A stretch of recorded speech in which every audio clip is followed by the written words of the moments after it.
সব থেকে কম সময় ও সহজ পদ্ধতিতে চিকেন পকোড়া তৈরির রেসিপিটা আজ আমি আপনাদের সাথে শেয়ার করছি।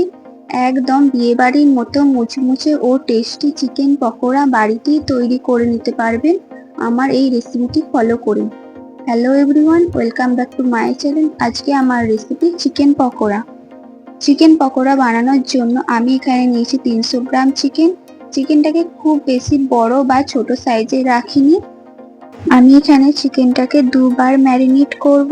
ফার্স্ট ম্যারিনেশনের জন্য লাগছে 1 চা চামচ রসুন বাটা, 1 চা চামচ আদা বাটা, ঝালের জন্য 1 চা চামচ কাঁচা লঙ্কা বাটা।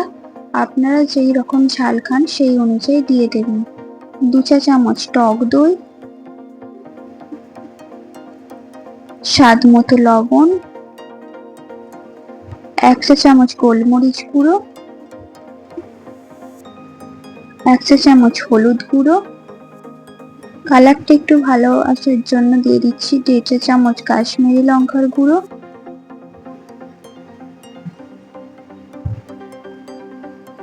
1 চা চামচ ক্রাশ করে নেওয়া গোটা ধনে, 1 চা চামচ জোয়ান, 1 চা চামচ শুকনো কাসুরি মেথি পাতা। সব কিছু উপকরণকে ভালো করে চিকেনের সাথে মাখিয়ে নেব। মাখানো হয়ে গেলে 7 থেকে 8 মিনিট রেস্টিং এ রেখে দেব।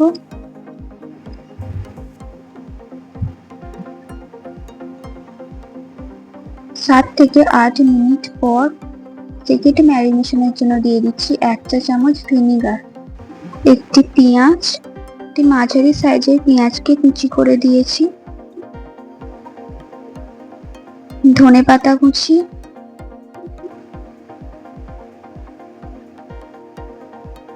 বাইন্ডিং এর জন্য দিয়ে দিচ্ছি 2 চা চামচ কর্নফ্লাওয়ার আর 1 চা চামচ বেসন, একটি ডিম।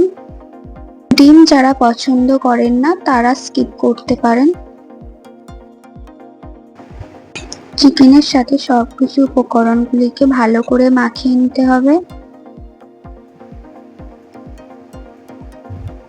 মাখানো হয়ে গেলে ডিরেক্ট ভাজতে চলে যাব।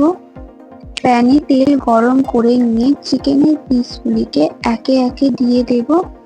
একেবারে বেশি দিয়ে দেবেন না, অল্প অল্প করে ব্যাচ ওয়াইজ ভেজে নেবেন। পকোড়াগুলিকে মিডিয়াম টু লো ফ্লেমে ভাজতে হবে। উল্টে পাল্টে চিকেন পকোড়াগুলিকে ভালো করে গোল্ডেন ব্রাউন করে ভেজে নিতে হবে। আমি যেইভাবে দেখালাম সেম প্রসেসে করলে পকোড়াগুলি একদম অনুষ্ঠান বাড়ি বা বিয়ে বাড়ির মতো মুচমুচে ও টেস্টি তৈরি হবে। পকোড়াগুলিকে আমার ভাজা হয়ে গেছে, আমি তুলে নেব।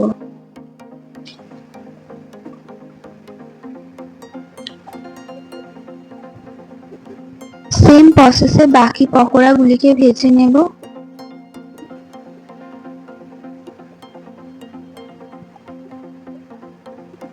রেসিপিটি কেমন লেগেছে অবশ্যই কমেন্টের মাধ্যমে জানাবেন। রেসিপিটি ভালো লাগলে লাইক করবেন, বন্ধুদের মধ্যে শেয়ার করবেন। ভিডিওটি যারা আমার ইউটিউব থেকে দেখছেন তারা চ্যানেলটিকে সাবস্ক্রাইব করে নেবেন, আর যারা ফেসবুক পেজ থেকে দেখছেন পেজটিকে ফলো দিয়ে দেবেন। দেখা হবে নতুন কোনো রেসিপির সাথে। সুস্থ থাকবেন, ভালো থাকবেন। ধন্যবাদ।